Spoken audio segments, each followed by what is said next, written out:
Welcome to the Leadership Conversations podcast. I'm your host, Jonno White. I'm the founder and principal consultant of Clarity. We are an Australian-based consultancy that works with leaders around the world, and our passion is to invest in people to become everything they're meant to be in order to fill the world with healthy organizations that people love to work for and customers line up to buy from. The goal of this podcast is to invest in you and your leadership.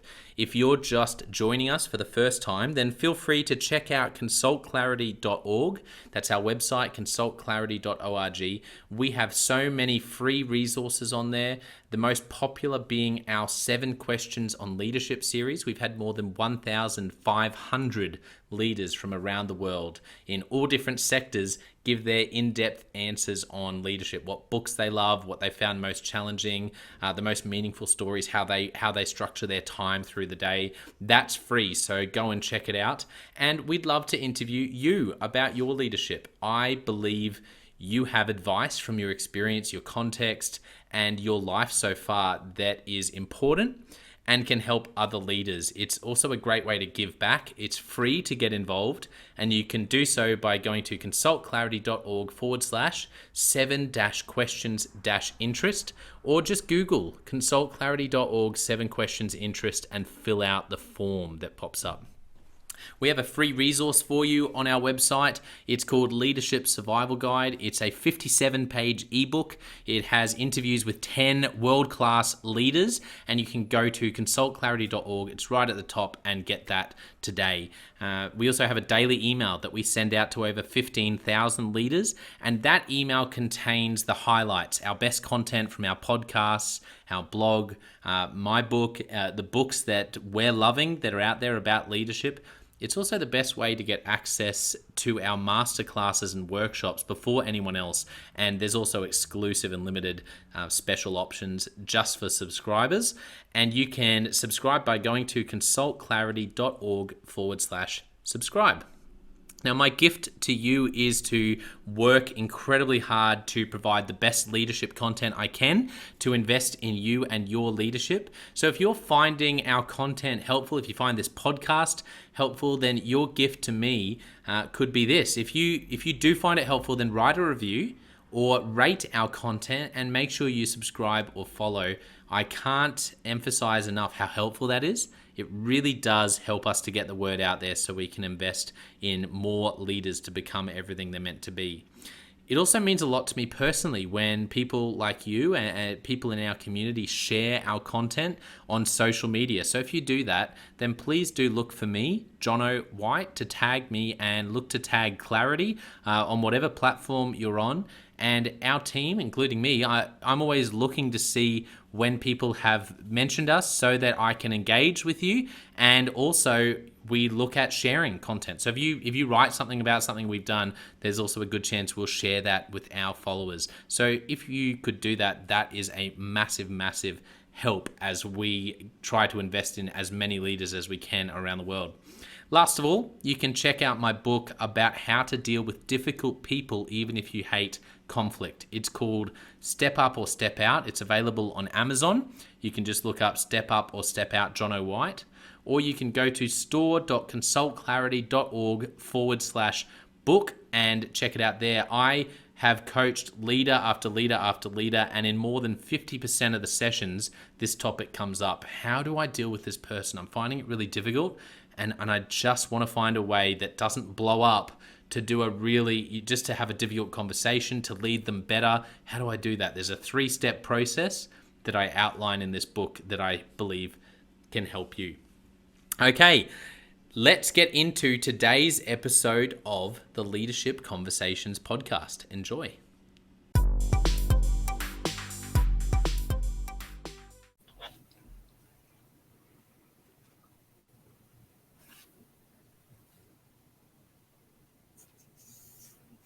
Welcome to another episode of the Leadership Conversations podcast. Today's guest is Judy Kehler. Judy is the CEO of Propower, and she's also founder of Course Consulting, which she's going to tell us a little bit about. Welcome to the podcast, Judy. Thank you. It's great to be here. So you on. I've been looking forward to chatting. Tell us a bit about Propower and about Core 6 Consulting. Great, thank you. I'd love to. So Propower is a staffing and IT professional firm. We place software developers, we staff for projects, project management, and also cybersecurity, which is a big buzzword in the industry right now that everyone is looking at. And then also I'm the founder of Core 6 Consulting, and the six pieces that we strategize in are strategic planning, DEIB, executive coaching, management consulting, change management, and education and training and facilitation. Wonderful. Well, thank you for unpacking a little bit about what you do. It would be great to hear some of your story. Let's start by thinking, if you can think back to growing up, to your childhood, what were some of or themes from that time in your life that really shaped you into the person and the leader you are today? I'm going to go way back. We're talking elementary school. In elementary school, I was this extrovert. I was very outgoing, left brain, right brained. I loved theater, dance, but I also was, advanced in mathematics. So I had a lot of friends, and I was always this kid that would bring everyone to play. So if I were on the playground and I saw a person over there sitting down by themselves and not engaged, I would go over, make friends, bring them over, and then we would have these group, play dates, which was, fun. But it was kind of interesting because that was just my personality. And then, as we matured, there were different opportunities to be class president or fire chief and things like that. So one of my friends, Mike Flannery, and it's funny, I still remember his name, he said to me, "Judy, I want you to run and I want you to be the class president." And I said, "Why?" And he said, "Because you're a leader. People, we all feel like you bring us all together, and that's what a president does." So I know it sounds silly, but in 5th grade, I was elected class president. And I was class president every year through graduation, through our senior year. And so and it was interesting because, again, it's just my personality. I love people. I am a people person. I'm very social, but I'm also very technical. I have an accounting degree. So there's that detailed planning, strategic, audit type of personality. So I guess I'm kind of an odd bird, but it served me well in serving people and leading. I always love hearing those stories from grade 5, those primary school stories where you have no idea at the time that it's actually quite a bit of a signpost for what you're going to end up doing. And people are seeing something in you from such a young age that has obviously always been there, and now it's just a different context. Rather than class president grade 5, you're doing incredible things in through your consulting and now heading up Propower.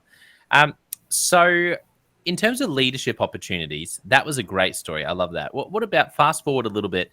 Can you remember when you broke through the ceiling, found yourself in the deep end in terms of your first opportunity, or one of the first times where you were managing a group of people, or you were really responsible for a project, your first sort of more significant leadership opportunity? What comes to mind? The first one that comes to mind was when I, in my early 20s, I became the first city treasurer and income tax administrator for our city that I grew up in. And it's always been a male-dominated field, but I was the first woman as well. And so being so young, I was the youngest person in that department. So I supervised people that were twice my age.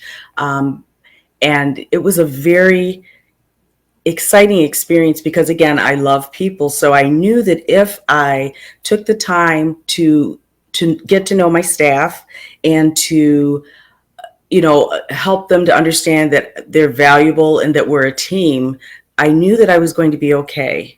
And I knew that I was going to learn from them, because oftentimes you get people that take leadership roles and they feel like they have to know everything. So they don't necessarily always listen to the staff. And so it could be challenging. But me personally, I am not afraid to admit when I don't know something, but I also want other people to utilize their skills, because my dream is to be not the smartest person in the room. I like to draw upon other people's strengths, because I know what my strengths are, but I like to find out what other people's strengths are and draw upon those. I agree. I think that's key to leadership. What have you learned about how to do that? What have you found most effective in helping to other people's strengths and to lean on them, and to find and empower people who are smarter than you in different areas? And sometimes I love the idea that there's people that are just full stop smarter than me. I think that's a great opinion for leaders to have, to go, help me. I wonder how I can find people who are smarter than I am and lead them really well. How have you done that? There's a couple great examples in my life that I've been able to do that. So I led a team. I was new to a team, and the first thing I always do is I sit down with every individual and I get a sense of who they are, what they do, and I ask questions concerning their desires, professionally, and I try to get a sense of what their strengths are and what their weaknesses are, and I will ask them, quite frankly, what those, what they feel those characteristics are within themselves. But I also I document, what their comments are, and I, have been watching over a period of time. And so, for instance, one of the groups, when I first arrived, they kept coming to me, the individuals kept coming to me and wanting me to solve problems that they full well could solve. And then they would bring other things to me that were well within their purview they had the authority to decide, but they didn't. So it took me a minute, but then I realized the reason why these individuals were responding that way is because all my predecessors trained them to be that way. The predecessor wanted to have the power and wanted to make the decisions. And so it didn't give these smart people the opportunity to utilize their giftings or their experience and knowledge base. So I changed that, and I explained, we had a team meeting, and I talked about all the different strengths in the room, and that I want them to be a part of the process and to have ownership in how we're changing things, because they are my resident experts. And it just grew from that, where now, I formed these teams, self-directed teams. They were problem solving, and it was fantastic. And, people kept coming to me saying, this is so wonderful. I enjoy coming to work now, and I feel valued, and you actually are listening. And so to me, you want to understand people's strengths, but you also want people to bring their genuine selves to work, because that is the secret sauce, in my opinion. Yeah, I agree. And I think anyone who's ever been in a scenario where you have sees that in you. And I think sometimes as a leader, we need to remember that the things we see, people may not see in themselves. So when you actually identify strengths, one of the greatest opportunities as a leader is to be that person who says, hey, you do realize you're extraordinarily good at, building teams. Like, you've got a gift for that. Do you realize that? And people will sometimes go, no, I don't. And I think that's one of the wonderful, whereas sometimes as leaders, we don't articulate that. And then at the other end of the spectrum, people can get threatened by that and just, not even go near it. What about mentors for you, Judy? Who have been some of the most significant mentors along the way that you've learned the most from about leadership? I have three that come to mind, and I do know them. The first mentor that I have had is Jesus. And I see him as a mentor because he's visionary, he's compassionate, full of grace, a great communicator, a mentor, transparent, and he values others. And quite frankly, if you talk about longevity, the people that followed him, or the organization that he created, has lasted over 2,000 years. So I look to him because he must know something. He's maintained this organization. And then another person is my husband. My husband, he's visionary, empowering, and he's a great coach and mentor. So I watch him and I learn from him, and we talk about how he has been able to take employees that were on the verge of being fired and turn them into rock star employees. And I've always admired that, and that's something that I've learned. And then another person that I consider a mentor is Jeffrey Sellers, and I went to uni with him at the University of Michigan, and he's the Broadway producer of Hamilton, Into the Heights, Rent. He's an amazing individual, and the reason why I really can, and we keep in contact, the reason why I really consider him to be a mentor also is because he knew from day one that he was going to make it to Broadway. And the last time I saw him when we were at college, he said, "I'll see you on Broadway." I didn't make it to Broadway, but he did. And to hear his story is amazing. So I look to these folks as mentors. I have other people. And one thing that I did realize, Jonno, is that you can have a mentor that you've never met before. Because a mentor, you look at them, you take advice, and I have mentors that I've never met before. Like Zig Ziglar, I consider him a mentor. So to me, you can have physical mentors that you have face-to-faces with, but there's also people that you learn from and you draw from their experiences. Yeah, I too, I'm a big fan of Zig Ziglar. I remember when I was in my first, where I was selling water coolers for about 6 years, and it was all new business development. And I was so frustrated just with the sales. It was all the bad things that people imagine about. It was one of those sort of, the training was like that. And it was just very, I just felt like we weren't really truly people, which is funny because it was just water coolers. But I was like, there must be a better way to sell with the person on the other side of the phone or who I'm meeting with. And that's when I came across Zig Ziglar's work. Loved his approach to asking questions. And so I'm also a big Zig Ziglar fan. Quite an instant guy.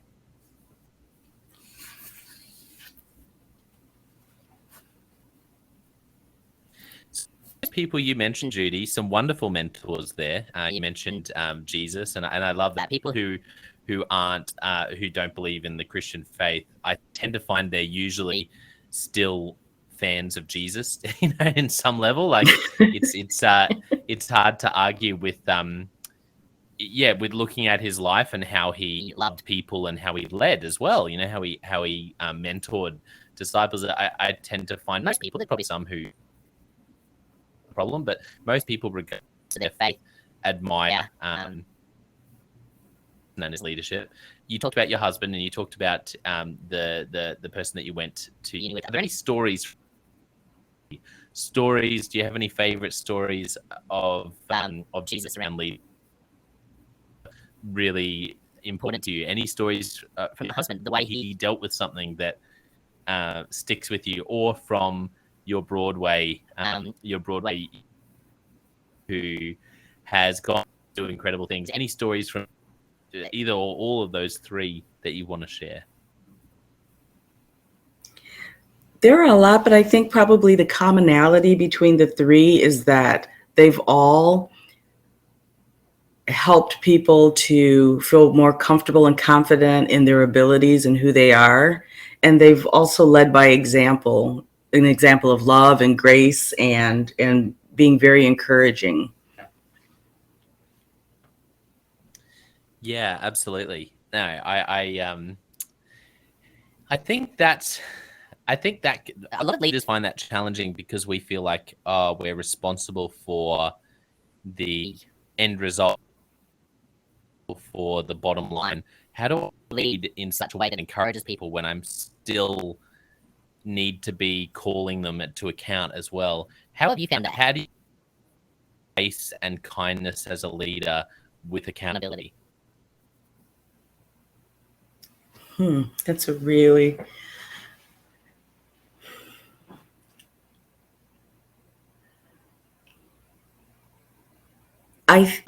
For me personally, because there have been a lot of opportunities for me to lead and to mentor and to coach, and to find that people aren't ready to receive the information or the suggestions that I have. So I ultimately am not responsible for how someone turns out or whether they take my advice or not on a personal level. But as an employer, I do have to hold people accountable.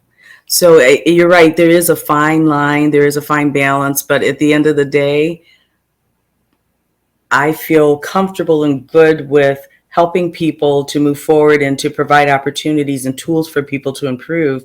But I also am very comfortable with holding people accountable and making tough decisions.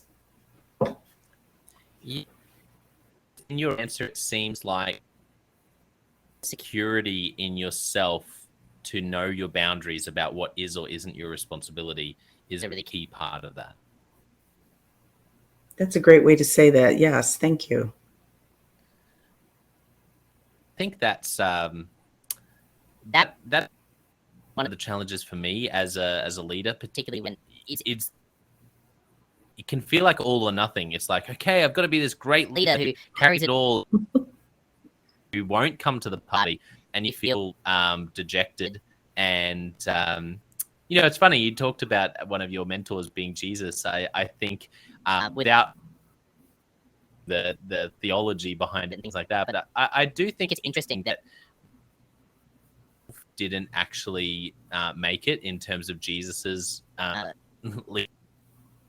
speak, his disciples, that Judas didn't make it, and like I said, too much, but I do think it should be an encouragement to say, okay, you know what, just let people have their free will.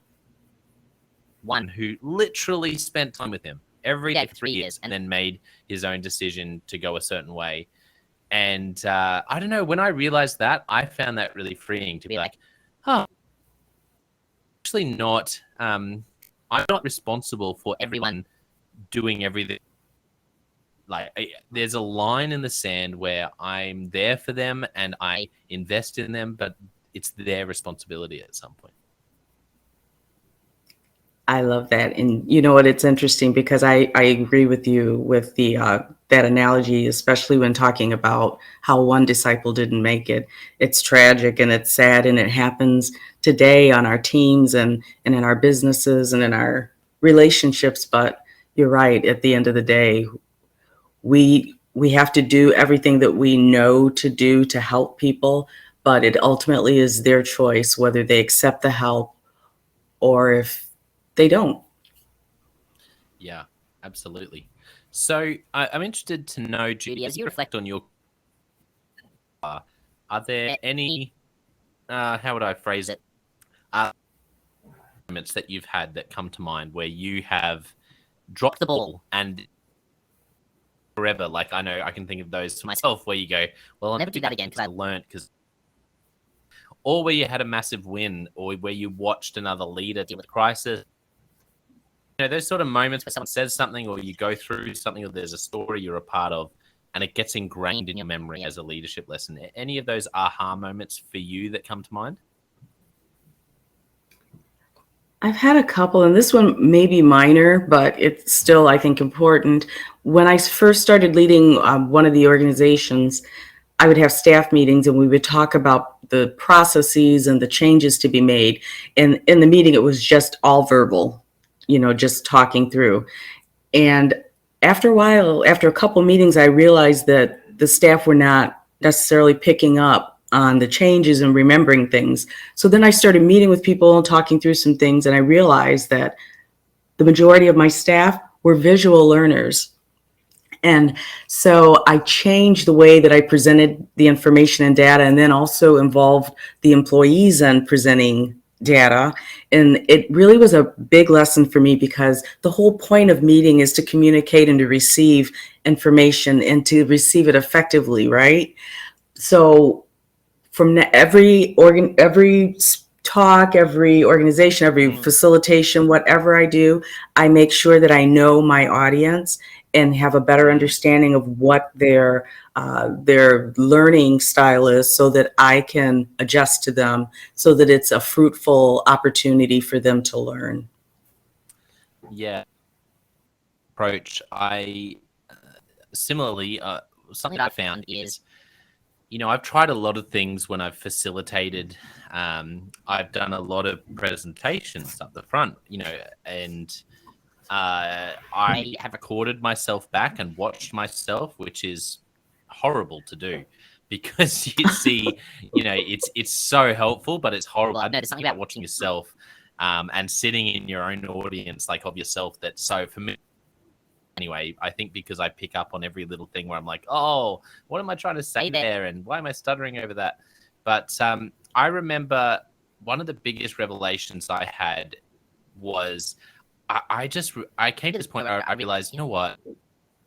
I am just not the most engaging from the front speaker.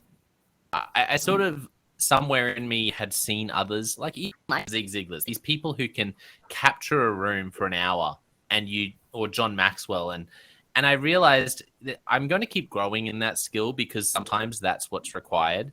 But a majority of the time now, when I'm in a room with any group of people, I spend as much time as I can with whatever the goal is, getting people to share in whether it's in groups or in pairs, and getting them to share stories from their own lives, getting them to, because I've found that a bit like what you said about the way people learn, I realized, hey, here's like a life hack that if I want to get something, I can share some stories, sure, but once they start engaging, so once the room start, telling each other stories from their company of like the most meaningful moments they've had, that's 100 times more effective than me trying to give any kind of speech about vision and purpose and why.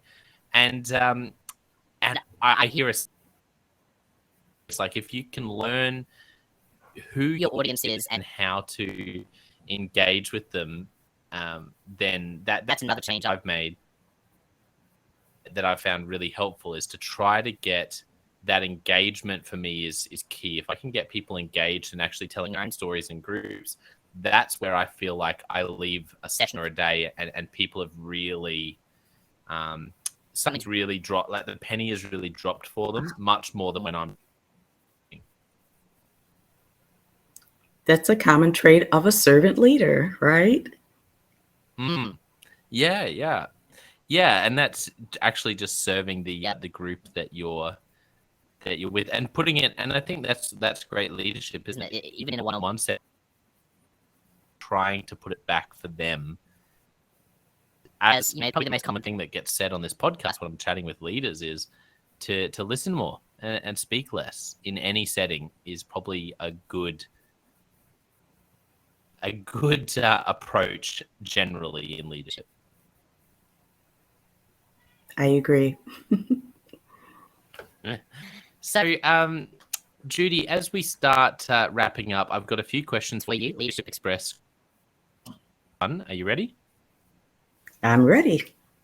I say they're a bit of fun, but as anyone who's worked with me knows, I tend to find questions about leadership fun generally. So I find the first one is, are there any books that come to mind that you have gifted to other people or you regularly recommend to other people?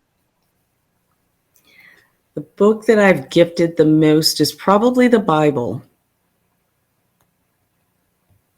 Yes, that's great because I haven't. It's funny when I did I did something called the 7 Questions on Leadership, and I've had 1,500 leaders answer this sort of give some of the stories and questions on leadership, and I asked them about books that they found really inspiring. So it's like, and I collated them, and one of, if not the top book, was the Bible that a bunch of different leaders, all these different leaders from all these different walks of life, had said was probably one of the main influences on them. So that's good. I don't know if I've had that recommendation yet in the podcast, though, so I love it. Yeah, the Bible. Another question for you, Judy. What is a recent leadership lesson you've learned for the first time or been reminded of? Most recently, I did mention to you at the beginning of the podcast that I have transitioned from being the chief strategy officer over to being a CEO and founder. And in doing that, I had, the opportunity to say goodbye to a lot of the employees in the departments that I've worked in or directed. And it was really touching because I received a lot of cards and messages and gifts and texts. And I put a little summary down for myself of things that were said. And some of the comments were that I inspired people, gave them hope, empowered the employees. I genuinely listened to them and made them feel valued again. And I bring all that up because one of the greatest quotes that I heard was from Theodore Roosevelt when he talks about how people don't care how much you know until they know how much you care. And emotional intelligence is a leadership quality that I think is something that we all need to work on, especially in the times that we're living in, and with, trying to retain our employees and helping people to find the new normal post-COVID. So that was one of the qualities or one of the leadership lessons that I was recently reminded of. Yeah, thank you for sharing that. That's a great lesson. What about any favorite questions that you ask when you're in a one-on-one setting, if you're with a team or you are with some stakeholders? Are there any questions that go to favorite ask people? So in a one-on-one, one of the most effective questions and the ones that I received the best answers for, the question was, how are you doing? And is there anything that I can do to help you? And then in the team setting, and you'll probably laugh, but if we were all to go karaokeing, what 2 songs would you choose to sing? And that kind of it loosens everyone up, and it brings a more intimate feel to our meetings. Oh, that's so good. I've never heard of that one. Okay, I've got to ask you that question. What would be the 2 songs for you if we went karaokeing? Oh boy. Let's see. Probably, oh my goodness. A Roberta Flack song, yes. Killing Me Softly. Yeah. Oh, yeah. And it's a good one.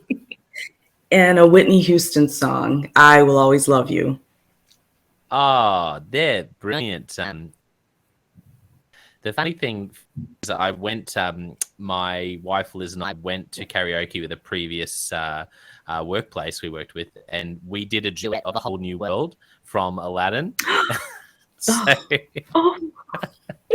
know, so that's probably one of the ones I would pick because I love, it's not that I love Disney. I love those movies that you watch at some point in your life and they stick with you. And for me, it's some of those movies, some of those Disney movies, the sound will always be ingrained. They always have that nostalgic sort of feel.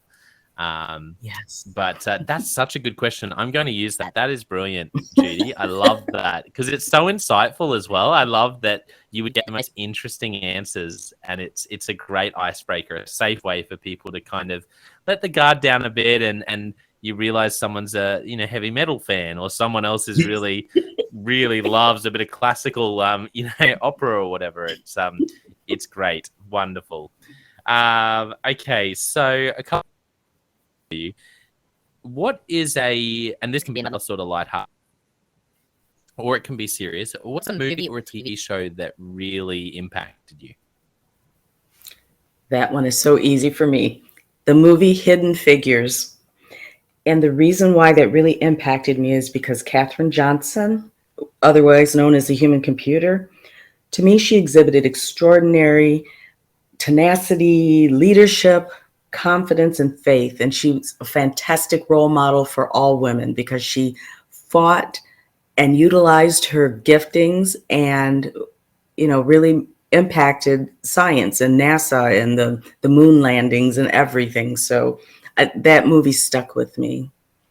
Yeah, great recommendation. I don't know if I've actually seen it, and I have to be honest, because I've had so many people recommend it. So I'll put that on my list to watch, Hidden Figures.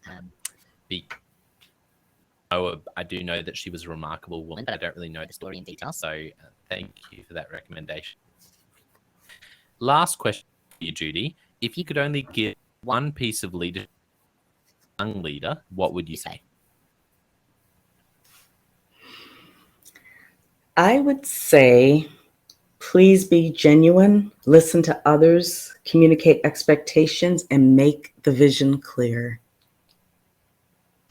That's pretty good. That sums up some of the biggest puzzle pieces. That's wonderful advice. No, I think you hit the nail on the head there, and it's to get a chance to have a chat with you. And for those who hearing a little bit of your story, but also might be interested in connecting with you as part of the hats that you wear in consulting and also Propower, we'll get in contact with you and find you online, Judy.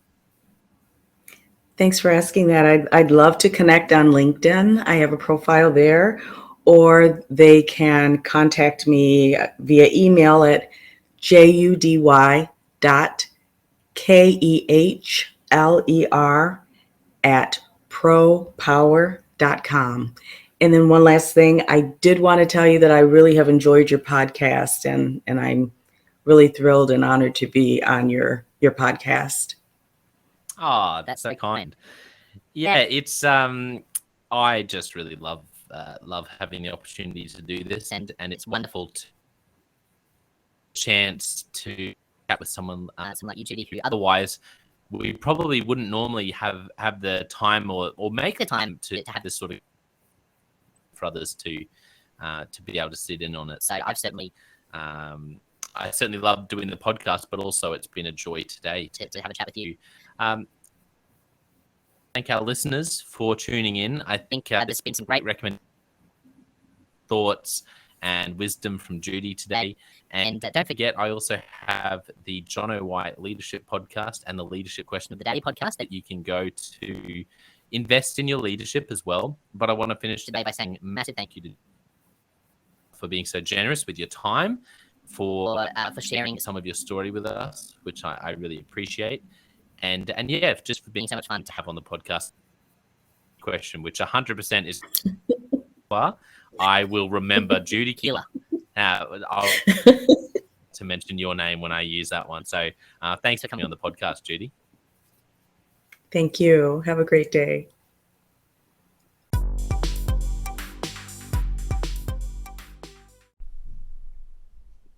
Well, I hope you enjoyed that episode of the Leadership Conversations podcast as much as I did. If you're joining us for the first time, don't forget to check out consultclarity.org. That's our website, consultclarity.org. We have so many free resources on there, including our 7 Questions on Leadership series. We've had more than 1,500 leaders from all over the world in all different roles, in different industries, answer these 7 questions on leadership, and leaders give these in-depth answers around how they spend their time, a book that's been significant for them. It's just a gold mine. It's completely free to access, so go to consultclarity.org and look for that. We'd also love to interview you about your leadership. I believe your experience, your life, your context means that you have advice on leadership that other leaders can learn from.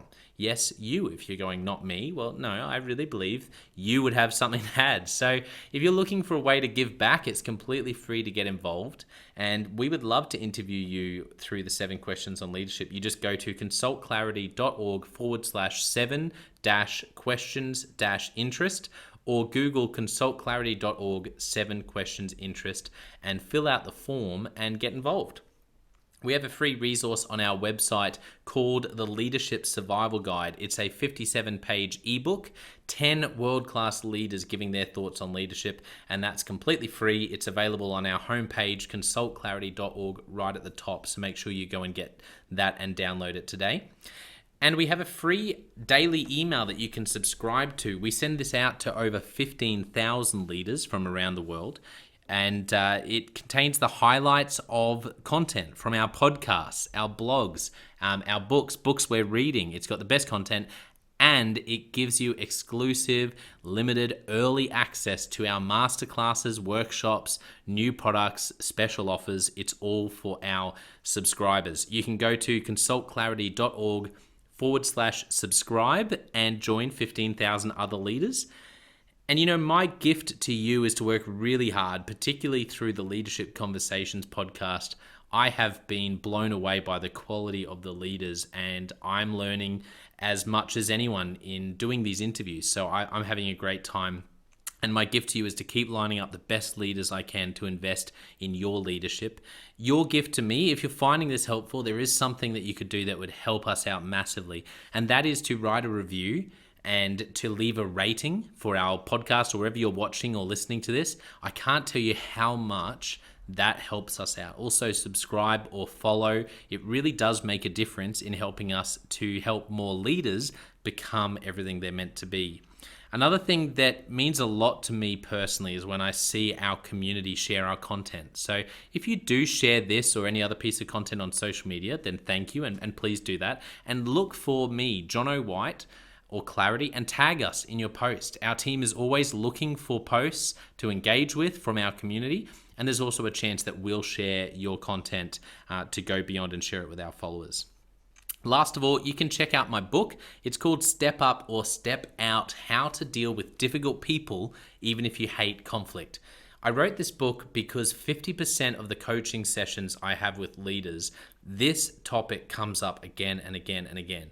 And it's this idea of, how do I have this difficult conversation? How do I lead this person better when I'm finding them difficult? Or in some cases, you look and you say, I think I might be leading a difficult person. They're just quite difficult to lead, or I'm finding them quite difficult to lead. So there's a 3-step process that I unpack in Step Up or Step Out. And the amazing thing, and I've literally done this myself, and I've heard it anecdotally from other leaders as I've coached them, is that if you follow this process, you will see that person step up and change their behavior or make a decision, which is to step out some of the time. 95% of the time, people will step up or step out in just 4 weeks. And I stand by that. It's you have to read the book to understand, but I really do believe in it, and I've experienced it firsthand. It works. So you can go to Amazon, look up Step Up or Step Out Jonno White, or store.consultclarity.org/book. Well, thank you so much for listening. We're going to be back with a new episode next time of the Leadership Conversations podcast. And I hope today has helped you to take another step towards becoming the leader you're meant to be. See you next time.